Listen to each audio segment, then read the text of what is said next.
ये बड़ी खबर आपको बता दें, भूपेंद्र हुड्डा ने फिर से सरकार के अल्पमत में होने का दावा किया है। ये बड़ी खबर आपको बता रहे हैं और सीएम सैनी को सरकार को नसीहत देते हुए नजर आए। इस्तीफे की मांग भी एक बार फिर से उन्होंने की है। उन्होंने कहा कि नैतिकता के आधार पर इस्तीफा दे दें तो अच्छा है। अल्पमत में है सरकार, ये उन्होंने कहा और साथ ही ये भी कहा कि कांग्रेस की सरकार बनाना नहीं चाहते हैं बल्कि विधानसभा भंग करवाना चाहते हैं। ये उनका उद्देश्य है कि विधानसभा भंग हो, फिर से चुनाव हो या राष्ट्रपति शासन लगे, इस तरह की बात वो कहते हुए नजर आए। और इसके अलावा हरियाणा में क्योंकि लोकसभा चुनाव का समय भी चल रहा है और वोटिंग से पहले हरियाणा में कांग्रेस के शीर्ष नेताओं के दौरे को लेकर के उन्होंने जानकारी दी। उन्होंने बताया कि मल्लिकार्जुन खड़गे, राहुल गांधी, प्रियंका गांधी जल्द ही हरियाणा में आएंगे, अपने कार्यक्रम करेंगे। ये बड़ी खबर आपको बता रहे हैं। नेता प्रतिपक्ष भूपेंद्र सिंह हुड्डा ने एक बार फिर से सरकार के अल्पमत में होने का दावा किया और इस्तीफे की मांग की है सरकार से।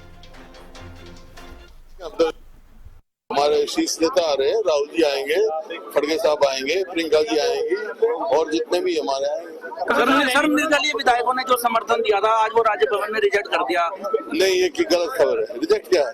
उन्होंने कहा अपने ईमेल से भेज रहे हैं। सर अगर आपके पब्लिक मीटिंग में कह चुके हैं। तो सर अभी सरकार कैसे चल रही है आपके पक्ष में? अल्पमत पे सरकार चल रही है।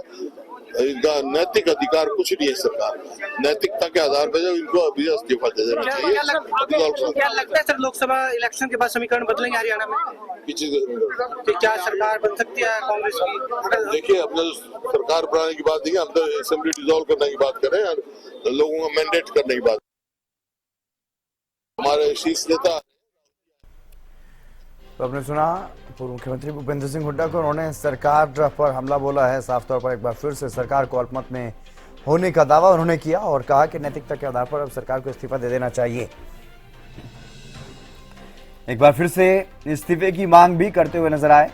नैतिकता के आधार पर, हालांकि ये बात उन्होंने कही है कि नैतिकता के आधार पर अब सरकार को बने रहने का कोई अधिकार नहीं है, इसलिए अब इस्तीफा दे देना चाहिए। विधानसभा भंग करवाना हमारा उद्देश्य है, ये भी उन्होंने कहा है। उन्होंने कहा कि कांग्रेस की सरकार बनाना फिलहाल कोई उद्देश्य नहीं है, अब तो विधानसभा भंग हो, ये बात उन्होंने कही। और साथ ही हरियाणा में कांग्रेस के शीर्ष नेताओं के कार्यक्रम को लेकर के भी उन्होंने जानकारी दी। उन्होंने बताया कि मल्लिकार्जुन खड़गे, राहुल गांधी और प्रियंका गांधी के कार्यक्रम होंगे, जल्द ही वो हरियाणा दौरे पर आएंगे, ये भी वो कहते हुए नजर आए। ये बड़ी खबर आपको बता रहे हैं। भूपेंद्र हुड्डा ने सीएम सैनी से भी इस्तीफे की मांग की है। एक बार फिर से उन्होंने ये दावा किया है कि सरकार अल्पमत में है और सरकार को बने रहने का कोई अधिकार नहीं है, इसलिए नैतिकता के आधार पर इस्तीफा दे देना चाहिए।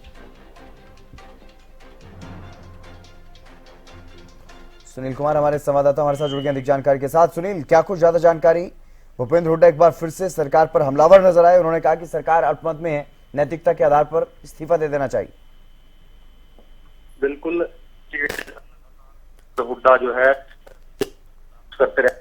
अब जो है जसपा के साथ बीजेपी ने गठबंधन तोड़ा और दोबारा से सरकार बनाई, तब भी भूपेंद्र हुड्डा ने जमकर जो है बीजेपी पर जो है कटाक्ष किए थे और अब भी जो है एक बार फिर से उन्होंने तीखा वार करते हुए कहा है कि अल्पमत में सरकार चल रही है और नैतिकता के आधार पर जो है सरकार को इस्तीफा, जो मुख्यमंत्री हैं उन्हें इस्तीफा दे देना चाहिए। वहीं उन्होंने यहाँ से हुंकार भरते हुए बड़ी बात भी कही है कि यदि अम्बाला लोकसभा क्षेत्र से कांग्रेस प्रत्याशी को यहाँ की जनता जिताकर भेजती है तो आगामी विधानसभा चुनाव में जो है कांग्रेस जीत दर्ज कर अपनी सरकार बनाएगी और हरियाणा की जनता को राहत दिलाने का काम किया जाएगा, क्योंकि उन्होंने कहा है कि हर वर्ग जो है बीजेपी सरकार में दुखी है और जब उनकी पिछले 10 साल सरकार रही उस सरकार में जो है किसी भी वर्ग को दुखी नहीं रखा गया, सभी वर्ग जो है खुश थे। जी चलिए, बहुत शुक्रिया तमाम जानकारी देने के लिए सुनील।